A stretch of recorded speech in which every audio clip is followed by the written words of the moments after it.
7 number है phrenology was an dash of modern neuroscience। देखें, इसमें आपने समझने की कोशिश करनी है। तो डैश में क्या आना है? सब्सिक्वेंट, और सब्सिक्वेंट की मतलब है बाद में। सब्सिक्वेंट का मतलब है बाद में। एंटीसीडेंट साबिका जो इससे पहले होता है। ओकरेंट जो वकू होता है, वाक़े होता है। और ग्राफीम तो आपको पता है कि हुरूफ तवज्जी की इकाई है, वो स्ट्रक्चर है, वो ग्राफ है। अब अगर आपको फ्रेनोलॉजी के बारे में पता है, फ्रेनोलॉजी याद रखें कि ये हमेशा ये दिमाग के खोपड़ी की साख्त की जहनी ताकत या इल्म को फ्रेनोलॉजी कहते हैं। और न्यूरोसाइंस भी आप याद रखें कि इसका भी दिमाग के साथ, न्यूरॉन के साथ ताल्लुक है। तो ये यहाँ पे हमारे पास एंटीसीडेंट इसलिए ठीक है कि न्यूरोसाइंस से पहले जो था वो फ्रेनोलॉजी था, फ्रेनोलॉजी के बाद ही न्यूरोसाइंस आया है। तो हमारे पास ये अगर वोकैबुलरी आपको आती है तो the answer is option B. Antecedent जो है वो ठीक है। एंटीसीडेंट का मतलब है साबिका, शुरू में फ्रेनोलॉजी थी, उसके बाद में न्यूरोसाइंस। तो ये समझाना जरा थोड़ा जरूरी था। 8 number, choose the correct answer. Again grammar का है। He is stronger than William. ठीक है। कंपैरेटिव एडजेक्टिव का कंपैरेटिव आए, स्ट्रॉन्गर। ठीक है। और ही इज मोर स्ट्रॉन्गर, तो आप दो कंपैरेटिव तो आ नहीं सकते हैं। स्ट्रॉन्गर कंपैरेटिव में एक ही आएगा, मोर कभी नहीं आएगा। He is very stronger. याद रखें कि हम ये जो वेरी है ये कभी नहीं लगाते हैं, इसके लिए हम वेरी मच लगा सकते हैं, लेकिन वेरी अकेले कंपैरेटिव के साथ नहीं आ सकता, तो ये भी गलत है। और बिट भी गलत है। ठीक है। तो ये यूज अ बिट हम अगर इस्तेमाल कर सकते हैं तो a bit, he is a bit stronger होता तो फिर ठीक होता, लेकिन इसमें यहाँ पे आर्टिकल की कमी है। तो हमारे पास हमें पता चल गया कि जो करेक्ट सेंटेंस है वो है option number A, he is stronger than William. और इसमें मैंने पहले एक एमसीक्यू में कहा था कि देखिए ये कंपैरिजन के लिए देन ही यूज होता है, अगर THEN होता तो फिर ये भी गलत होता, लेकिन इसमें ऑप्शन ए ठीक है। Number 9, in the following sentence, choose the word phrase from the underlined option which is grammatically incorrect. Again, grammar का है। ये देखें, the malaria is caused by mosquitoes during monsoon. A, B, C, D कौन सा गलत है? अब याद रखें कि बीमारियों में बगैर हम फ्लू, क्रीप्स, मम्प्स और मेजल्स जो है उसके साथ हम द लगाते हैं, बाकी बीमारियों में मेडिकल इन टर्म्स के साथ द यूज नहीं होता। ये जुमला ठीक तब होता कि malaria is caused by mosquitoes during monsoon जो होते हैं। तो इसमें ये ऑप्शन ए जो है ये द इसमें नहीं आएगा, द गलत है। तो हमारे पास जो करेक्ट ऑप्शन है वो ए। देखो, छोटी छोटी चीजें उसको आपने देखना होगा और उसको जज करना होगा ग्रामेटिकली, तो तब ही ठीक आएगा। अच्छा, इस तरह है कि देखें, मैंने पहले कहा था कि वोकैबुलरी और ग्रामर दोनों साथ साथ चलते हैं। तो अगेन 10 नंबर जो है वो वोकैबुलरी से रिलेटेड है।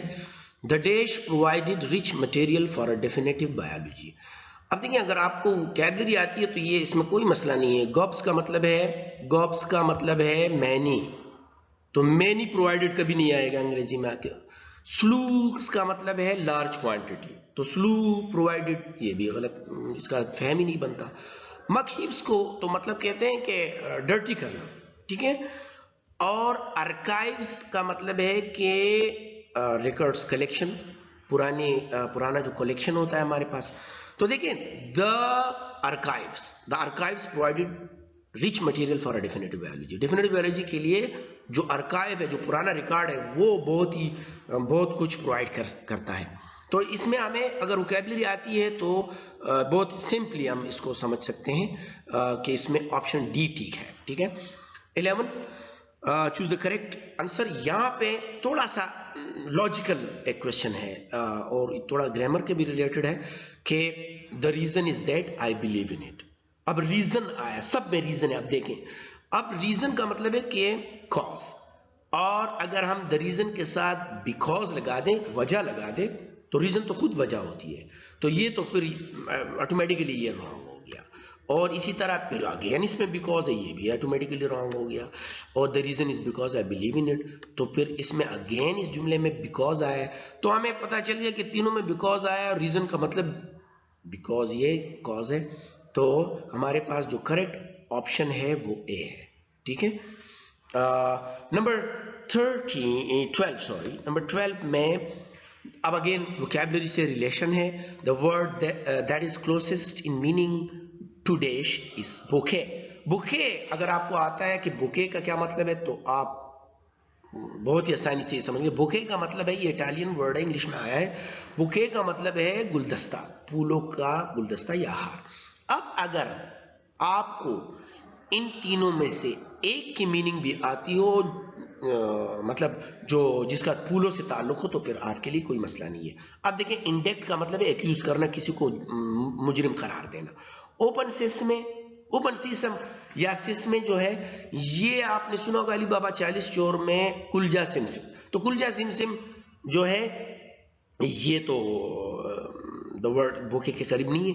डेलीगेसी डिप्यूटेशन को कहते हैं, वफद को कहते हैं, तो फिर ये वफद तो हमारे पास नोस के जो है ये भी बोके को कहते हैं। आपको देखें बोके को कहते हैं, तो आपको अगर वोकैबुलरी आती है तो ये आप बड़े आसानी से ये एमसीक्यू कर सकते हैं, और इसमें हमारे पास the correct answer is option A, nose के और बुके सेम है। अच्छा जी, इसी तरह एमसीक्यू नंबर 13 में चूज द करेक्ट आंसर में from where can I buy good watch.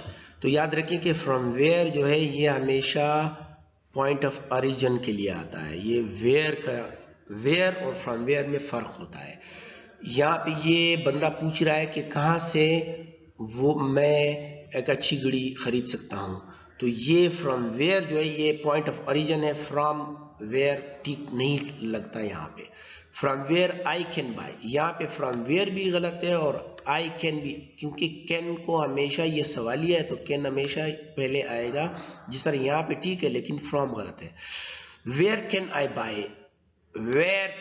Bye a good watch, और वेयर आई कैन, यहाँ ये गलत है, तो फिर देखिए ऑप्शन सी जो है वो ठीक है, where can I buy a good watch. तो ये वेयर जब आप कहें कि which place, what place, at what place, कहां से। फ्रॉम वेयर कहां पे बनता है, मतलब ओरिजिन कहां पे शुरू है, तो ये गलत है। तो इसमें हमारे पास ऑप्शन सी ठीक है। Choose the correct answer.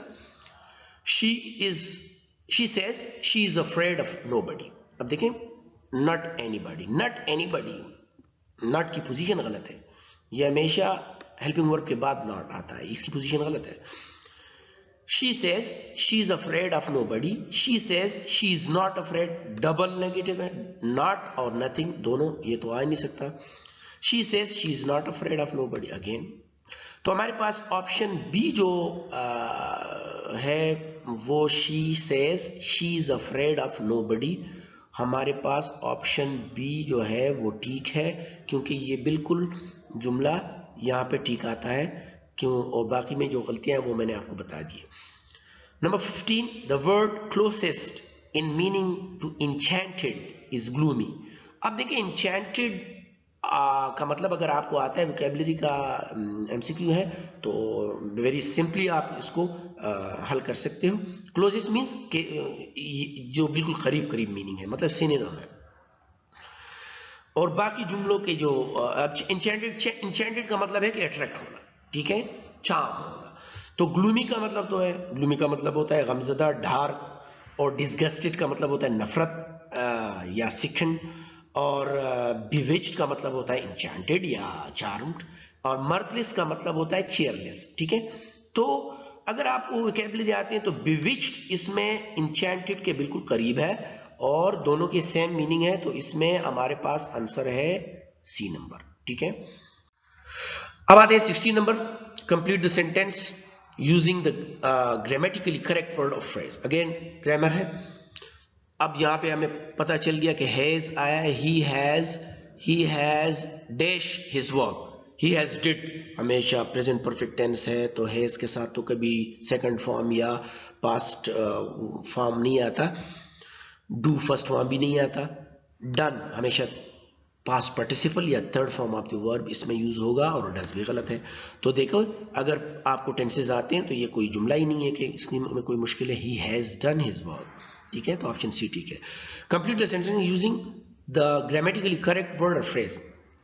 अब देखें, I dash a report at the moment. At the moment means कि अभी में कोई चीज अभी इंडिकेट हो रहा है, अभी प्रोग्रेसिव है। जो आप कोई काम कर रहे हो, तो अगर आपको कंटिन्यूअस टेंस आते हो तो आपने, लेकिन राइटिंग ये कंटिन्यूअस टेंस की निशानी है आईएनजी वाली, लेकिन इसमें हेल्पिंग वर्ब नहीं है, क्योंकि यहाँ पे हेल्पिंग वर्ब नहीं है। क्यों?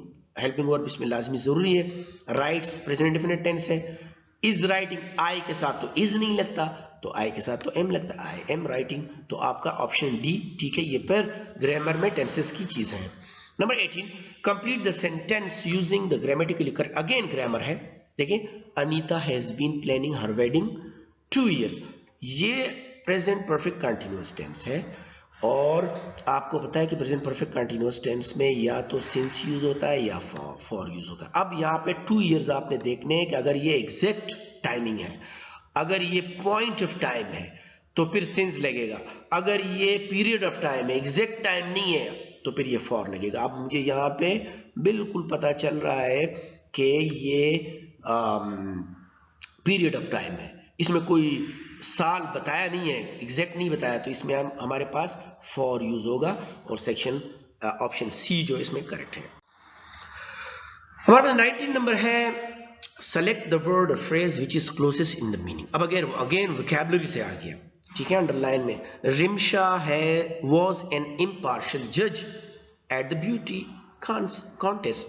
इम्पार्शियल का मतलब है कि वो बिल्कुल फेयर जजमेंट उसने की। बाइस का मतलब है अनफेयर, जो किसी के साथ बाइस में उसमें हो, अनफेयर हो। सिंफुल तो आपको पता है गुनाह के साथ होता है, जो कोई अनजस्ट गैर इंसाफ। इम्पार्शियल और अनबाइस्ड दोनों का मतलब है फेयर। तो देखो वेरी सिंपल, हमारे पास ऑप्शन ए ठीक है। Number 20, complete the sentence using the most suitable preposition. अब अगेन इंग्लिश ग्रामर, और याद रखें कि प्रीपोजिशन आपने बार बार देखने हैं, प्रीपोजिशन सीखने हैं आपने। He never throws garbage the dustbin. याद रखें, आपने इनटू और इनसाइड वाले सब प्रीपोजिशन देखने हैं। ऑन तो सरफेस के लिए यूज होता है, इनसाइड किसी चीज के अंदर के लिए यूज होता है, टू तो ये मोमेंट के लिए होता है कि कहीं पे आप जाएं या कोई वो काम करें, टू तो मोमेंट के लिए, expressing time for phrasal verb के लिए होता है, और इनटू जो है ये मोमेंट के लिए है, मोमेंट के लिए है। आप किसी चीज में इन अंदर मोमेंट करते हो, तो यहां पे हमारे पास करेक्ट ऑप्शन है बी, इनसाइड द डस्टबिन होता है। आप किसी घर में कुछ फेंकते हो तो वो आप खुद उसके अंदर मोमेंट नहीं करते हो, लेकिन आप किसी चीज को डस्टबिन में या इसमें फेंकते हो तो इसके लिए इनसाइड आएगा। ये जरूर याद रखें कि प्रीपोजिशन जानने बहुत इंपॉर्टेंट है। ये हमारे पास प्रीवियस एमडीकेट के एक पेपर में 20 एमसीक्यूज आए थे, एक एक करके हमने बताए हैं। ये जो मैं बता रहा हूं इससे भी आपको अंदाजा होगा कि किस तरह आपने इंग्लिश ग्रामर की स्टडी करनी है। इंग्लिश ग्रामर की स्टडी और वोकैबुलरी बहुत ही अहम है, और इसी तरह करना है। इस पे हम मजीद भी क्लासेस लेंगे तो आपके लिए ये बहुत क्लियर हो जाएगा। इसके साथ ही हम आपसे इजाजत चाहते हैं। Thank you very much. I hope ये आपके लिए होपफुल रहा होगा ये लेसन।